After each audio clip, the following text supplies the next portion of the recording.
कल्पना कीजिए, एक ऐसा युद्ध जहां आपका दुश्मन हर बार मरकर वापस आ जाता है।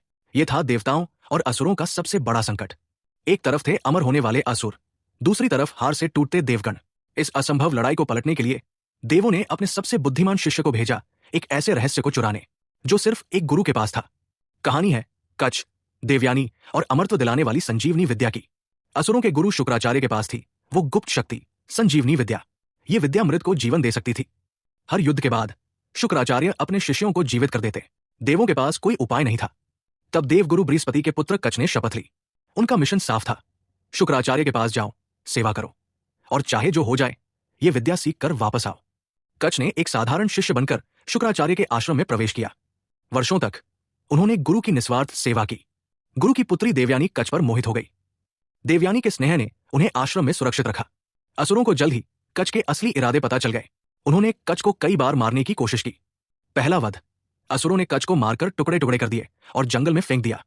देवयानी के आग्रह पर शुक्राचार्य ने अपनी शक्ति से कच्छ को जीवित कर दिया। दूसरा वध, असुरों ने कच्छ को मारकर जला दिया और उसकी राख को समुद्र के पानी में मिला दिया।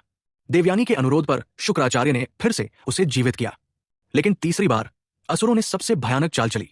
उन्होंने कच्छ को मारकर जलाया, राख को मदिरा में मिलाया और वो मदिरा गुरु शुक्राचार्य को ही पिला दी। कच्छ अब गुरु के पेट में थे।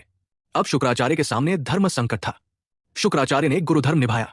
उन्होंने अपने पेट के अंदर ही कच्छ को संजीवनी विद्या सिखाई और कहा, कच्छ, तुम मेरे पुत्र के समान हो। अब तुम स्वयं को पुनर्जीवित करो और मुझे भी जीवनदान दो। कच्छ ने विद्या सीखी।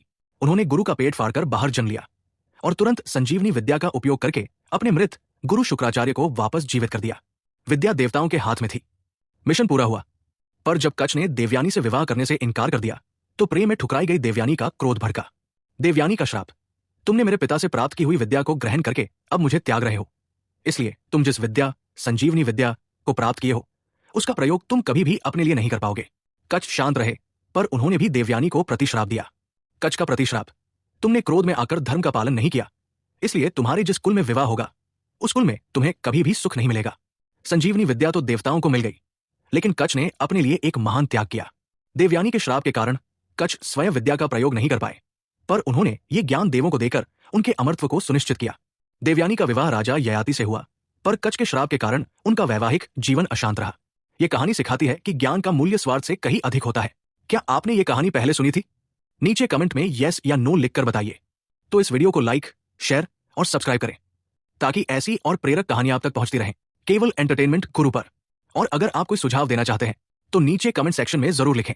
आपके सुझाव हमारे लिए बेहद बहुमूल्य है।